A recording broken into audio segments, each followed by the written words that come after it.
കേരളീയരുടെ ആരോഗ്യകരമായ നിലനിൽപ്പിന് അന്യസംസ്ഥാന തൊഴിലാളികൾ ജോലി ചെയ്യുന്ന ഹോട്ടലുകളും ജ്യൂസ് കടകളും നിർബന്ധമായും ബഹിഷ്കരിച്ചേ തീരൂ. പാടത്തും പറമ്പത്തും അവർ പണിയെടുത്തുകൊള്ളട്ടെ, നമുക്ക് വിരോധമില്ല. ഇതൊന്ന് വായിച്ചു നോക്കൂ. ഇന്ന് ഭക്ഷ്യസുരക്ഷാ വകുപ്പിലെ ഒരു ഉദ്യോഗസ്ഥൻ ഒരു വിദ്യാലയത്തിലെ വെൽഫെയർ കമ്മിറ്റി മീറ്റിംഗിൽ നടത്തിയ ഒരു ബോധവൽക്കരണ ക്ലാസ്സിൽ വെളിപ്പെടുത്തിയ ചില കാര്യങ്ങളാണ് താഴെ കുറിക്കുന്നത്. കോഴിക്കോടുകാരുടെ ഭക്ഷണപ്രിയത്തെ മുതലെടുത്ത് അനേകം ഹോട്ടലുകളും തട്ടുകടകളും കാറ്ററിംഗ് കേന്ദ്രങ്ങളുമാണ് നഗരത്തിലും പരിസര പ്രദേശങ്ങളിലും മുളച്ചു പോകുന്നത്. ഇത്തരം ചെറുതും വലുതുമായ സ്ഥാപനങ്ങളിൽ നടത്തിയ വിവിധ പരിശോധനകളിൽ വെളിച്ചത്ത് വന്നത് ഞെട്ടിപ്പിക്കുന്ന ചില യാഥാർത്ഥ്യങ്ങളാണ്.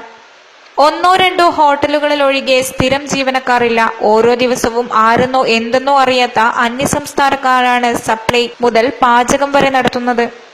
അത്യാവശ്യം വേണ്ട വ്യക്തി മാനദണ്ഡങ്ങൾ പോലും ഇവർക്ക് അന്യമാണ്. ഭൂരിപക്ഷം പേർക്കും ത്വക്ക് രോഗങ്ങളുണ്ട്. മാരക രോഗങ്ങളായ TB, ലൈംഗിക രോഗങ്ങൾ, എയ്ഡ്സ് എന്നിവയുള്ളവരും കുറവല്ല.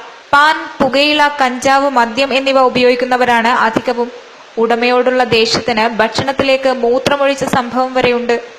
കൈ ഒരിക്കലും കഴുകാറില്ല. ജോലി കഴിഞ്ഞ് അന്തിയുറക്കം തെരുവ് വേശ്യകളുടെ കൂടെയാണ്.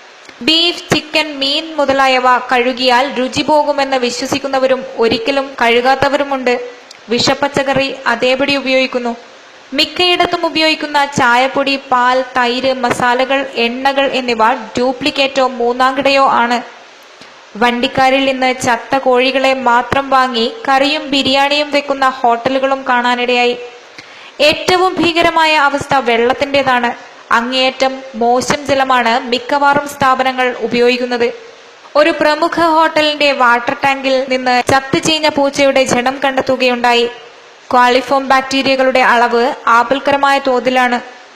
പഴകിയതും ഉപയോഗയോഗ്യമല്ലാത്തതുമായ ഭക്ഷണ സാധനങ്ങൾ നിറവും രുചിയും മാറ്റി വീണ്ടും വീണ്ടും നിങ്ങളുടെ മുന്നിലെത്തിക്കുന്നു. നാം സ്വാദോടെ ഭക്ഷിക്കുന്നു.